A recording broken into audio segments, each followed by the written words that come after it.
A primeira coisa que a galera gosta de fazer para desmerecer o Blender é dizer que ele não é o padrão da indústria. Então no vídeo de hoje eu quero mostrar para você o que prova que o Blender não só é padrão da indústria, mas como a indústria deveria migrar para o Blender completamente em vários casos. A primeira razão é que o Blender tem dentro de si dois renderizadores integrados. Isso quer dizer que você tem, além do software 3D, dois programas para renderizar o teu projeto da maneira que você preferir.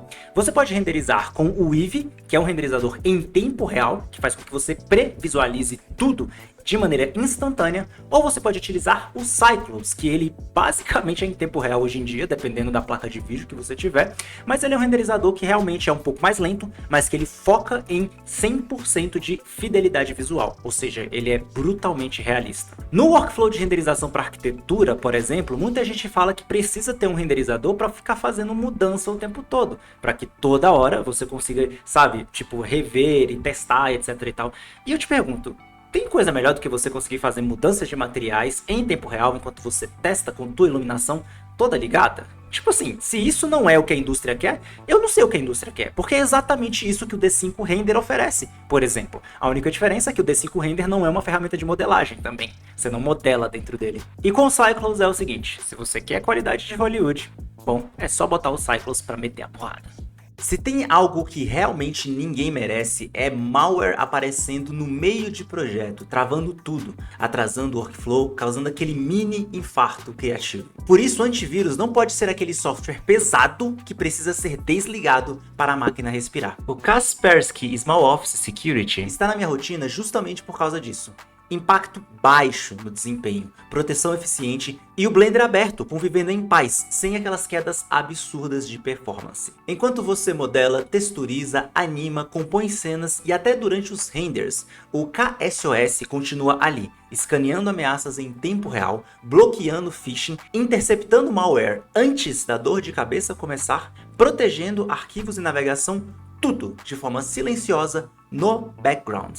É a proteção contra vírus, golpes e roubos de dados sem precisar de equipe de TI. Ideal para quem tem um pequeno negócio e quer ter segurança prática, com um ótimo custo-benefício. E agora tem um bônus. O cupom de desconto DBISARC te dá 20% de desconto e você ainda pode parcelar em 12 vezes sem juros. É aquela chance esperta de garantir o ano inteiro blindado e sem drama. É literalmente instalar, abrir o Blender, render pesado rolando e o antivírus trabalhando sem fazer nenhuma tempestade. O link tá aqui na descrição, usa o meu cupom de desconto, adquira o KSOS e proteja o seu PC. E agora, bora voltar pro nosso vídeo. A segunda razão pela qual o Blender deveria sim ser considerado o top 1 do padrão da indústria é o seu custo operacional e a sua escalabilidade. Nossa, que palavras difíceis, né? Custo operacional do Blender. O software em si custa zero. Se você quiser, você pode doar para a Blender Foundation, mas você não precisa doar nem metade, nem um quarto do que você paga em licenças de software para outros programas. Você pode doar $5 por mês se você quiser, ou menos. Você faz da maneira que você quiser, e se não quiser doar também, pode ficar sem doar, usa o Blender, é de graça, é seu. Só que essa coisa do ser de graça não fica só no preço, fica também em questões de licenciamento. Você não precisa de grandes contratos, você não precisa falar com ninguém, você não precisa, sabe, criar grandes reuniões. Não, o Blender está na tua mão, é teu. E se você quiser, você pode entrar em contato diretamente com o estúdio da Blender Foundation para pedir um help para os caras e eles estarão lá prontos para te ajudar. Simples assim. Obviamente que isso causa um impacto dramático na margem de lucros de quem trabalha com Blender, porque você está cortando uma fatia enorme das licenças de software que você teria que pagar e de todo tipo de contrato externo ou qualquer loucura do tipo. Então assim, com queda nos custos, aumento no lucro, obviamente que isso é bom. Eu não consigo entender como que a indústria inteira não iria querer isso. E uma coisa também muito massa do Blender é que ele também te dá a possibilidade de você fazer as tuas próprias render farms, ou quando você for contratar render farms, você tem render farms que são mais especializadas, com custos mais acessíveis, que não ficam te cobrando pelos nodes de renderização, como o Corona Render da vida te cobra, né, e outros serviços por aí. Você consegue acessar esses serviços, né, e esses serviços simplesmente te dão um custo, você bate ali, e é ridículo o valor desse serviço em relação ao quanto você pagaria numa Rebus Farm, por exemplo, é de centenas de dólares para centavos de dólares. Razão número 3 pelo qual é sim excelente para a indústria. Modelagem superior, não destrutiva e velocidade na renderização dos polígonos. Com o Blender você tem Geometry Nodes, você tem Modifiers e você pode fazer modelagens sem necessariamente fazer tudo na unha. Você consegue fazer modelagens não destrutivas. Essas modelagens permitem que você não fique dependendo do botão do Ctrl Z para desfazer as coisas e te dão flexibilidade para você criar diversas variações daquilo que você está trabalhando de maneira não destrutiva. Um vértice vira coisas inteiras com Geometry Nodes, por exemplo. E a renderização desses polígonos na tela do Blender é simplesmente brutal. Desde que eles implementaram a engine do Vulkan do Blender, ele é muito mais rápido mesmo do que as suas versões anteriores e vários dos seus concorrentes. Então você tem um programa de computador poderosíssimo, com a capacidade de fazer modelagens não destrutivas que te permitem mover tranquilamente qualquer parte do seu workflow, fazer alterações em qualquer momento do seu workflow, sem perder a sua modelagem, fora que você consegue fazer isso com quantidades cavalais de polígonos na sua tela, sem travar o teu computador. Mais uma vez eu pergunto, por que a indústria não iria querer isso? Razão número 4, ecossistemas de addons e ferramentas. Em sites como SuperHive, você vai encontrar uma quantidade enorme de addons e de assets em 3D já modelados prontos para serem utilizados dentro do Blender. Quando o Blender começou a se tornar um fenômeno mundial, todas as empresas que tinham assets no 3ds Max, Maya, Cinema 4D, o que for, começaram a fazer ports desses assets para o Blender e muitos deles hoje vendem esses assets no SuperHive, que é o antigo Blender Market, né? Eles mudaram o nome porque você não pode usar o nome Blender se você não for a Blender Foundation. É um pequeno detalhe. Mas o ponto é que você vai ter ferramenta para tudo, você vai ter addon para tudo. Obviamente é que aqui entra uma questão de custo. Alguns desses addons realmente serão pagos, mas se você for em extensions.blender.org, você vai ver milhares de addons para o Blender, para todo tipo de coisa que você imaginar, de graça.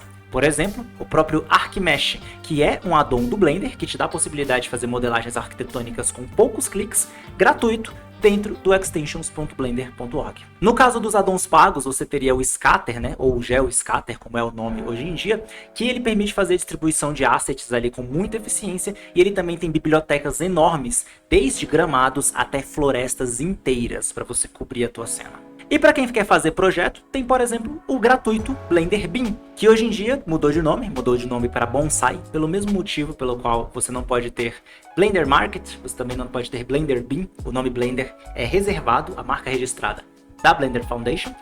Então, tem agora o Bonsai, que é a versão BIM do Blender, que é como se fosse o Revit ou o ArchiCAD integrado dentro do Blender. Então, para quem é arquiteto, é uma mão na roda. Razão número 5 pelo qual o Blender é top na indústria. Pipeline, tudo em um. O Blender é o único programa de computador do mercado onde você modela, texturiza, renderiza, pós-produz, anima e até mesmo faz a edição de vídeo dentro de um único programa de computador. É o único programa de 3D que tem essa loucura toda. Isso permite que você não precise sair do Blender para fazer as coisas que você quer.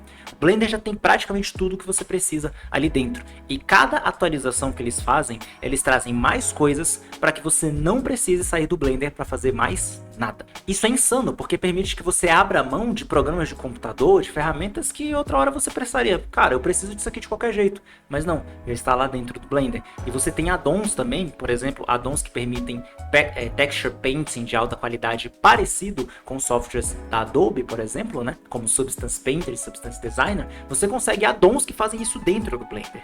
Então você ainda consegue fazer o Blender fazer mais coisa do que ele foi pré-programado para fazer. Parece zoeira, mas sim, o Blender ele é muito tudo em um, sabe? E é por isso que é bizarro pensar que a indústria não iria querer isso. Tipo, o padrão da indústria não é isso? Se não é, por quê? Razão número 6, compatibilidade. Obviamente, a primeira coisa que você vai pensar é que se tudo fica dentro do Blender, então você está dentro de uma caixa fechada que você não consegue se comunicar com mais ninguém. Mas isso é uma grande mentira. O Blender ele é compatível com praticamente qualquer formato de 3D que você imaginar na sua cabeça. É bizarro.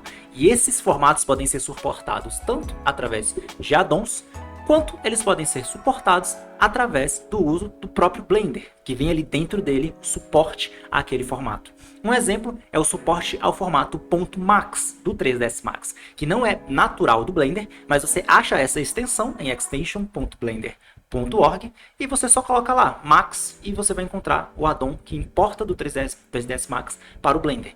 De maneira simples, prática, é só clicar e usar.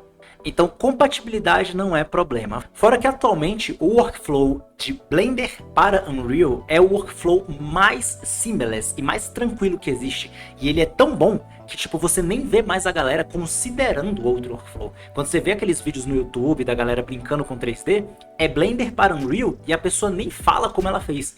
Porque tipo, ela já sabe que é fácil. É simplesmente, eu joguei do Blender, peguei do Blender, joguei na Unreal, tá tudo certo. Simples assim. Razão número 7, ciclo de atualização e comunidade. O Blender é o software 3D que se atualiza mais vezes por ano. Isso é muito bom e às vezes eu odeio isso. Isso é muito bom, mas às vezes eu odeio isso, confesso, porque é tanta mudança o ano inteiro que o Blender de janeiro e o Blender de dezembro são duas bestas completamente diferentes. Eles estão sempre trazendo coisa nova para o Blender e eles sabem que isso faz com que o Blender tenha cada vez mais valor. Entretanto, eles também sabem que tem gente na indústria que é muito sensível à mudança, que precisa de um programa estável, sem muita novidade, para poder trabalhar um projeto que vai levar anos para ser concluído. É para isso que eles têm as versões chamadas LTS, Long Term Support, suporte de longo termo. Essas versões têm suporte de 2 anos, não tem nenhuma nova feature, mas elas estão sempre sendo atualizadas, de maneira que elas têm sempre bug fix, ou seja, qualquer bug que foi encontrado naquela versão está sendo melhorado e tem aquela versão explicitamente estável, feita para projetos que levam mais de anos para serem concluídos, que a pessoa pode estar utilizando ali no seu computador durante esse período de projeto, né? E a comunidade do Blender é simplesmente a comunidade que mais faz tutoriais no planeta. Ponto. Você tem tutorial no Blender para tudo que você imaginar. Você entra no YouTube e se você sair assistindo tutoriais no YouTube, por mais que seja desorganizado e esquisito, você consegue sair meio que formado no Blender, né? Tipo, não é tão bom como você adquirir o meu treinamento de Blender, por exemplo, onde você tem uma guia do início ao fim, né? Um processo natural que você sai do básico e vai caminhando os degraus até chegar em uma animação fotorrealista, bem feita e tal, né? Tipo, não tem esse pipeline que te direciona para você chegar no resultado mais rápido possível, mas se você tiver paciência e um pouco de sorte, ficar todo dia fazendo tutorial no Blender vai fazer você ficar bom no Blender. Por quê? Porque a comunidade fez tutorial para tudo que você imaginar. Então você tem muita informação, muita documentação, muita técnica, muita coisa que você pode encontrar no YouTube, no Reddit, no Discord, em tudo que é lugar.